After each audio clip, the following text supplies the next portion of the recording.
তোমরা কি জানো আমাদের সাতকুড়া গ্রামেই কিন্তু রয়েছে এত সুন্দর একটা ভ্রামরী দেবীর মন্দির।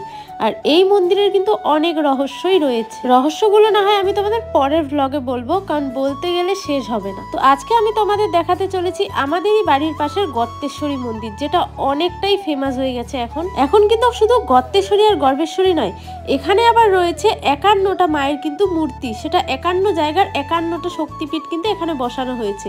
আর এখানে তোমরা নামও দেখতে পাবে, এখানে স্থানের নাম আর এই মায়ের যা নাম সব কিন্তু এখানে দেওয়া আছে। আর এখানে দান বক্স দেওয়া আছে, তোমরা চাইলে কিন্তু এখানে দান করে যেতে পারো। আর এই মূর্তিগুলো কিন্তু সামনের বছরই বসানো হয়েছে, তো অনেকেই দেখোনি, তো যারা যারা দেখোনি চলে আসো।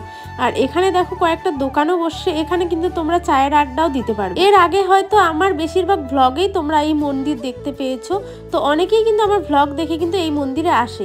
তো এই হলো মেন গেট, আর এই যে দেখো এই আসার রাস্তাটা কিন্তু এদিক থেকে। এখানে শুধু মন্দিরটার জন্যই ফেমাস না গাইস, এই পার্কটা নিয়েও কিন্তু অনেক ফেমাস, কারণ এখানে যে মাছগুলো অনেক জায়গার থেকে অনেক লোক কিন্তু এই মাছগুলো দেখতে আসে, কারণ এখানে খাবার দিলে কিন্তু মাছগুলো একদম তোমার কাছে এসে পড়বে। তো এই ছিল আজকের ভিডিওটি কেমন লাগলো কমেন্ট বক্সে জানাবে, আর হ্যাঁ অবশ্যই ফলো করে নিও। Bye bye.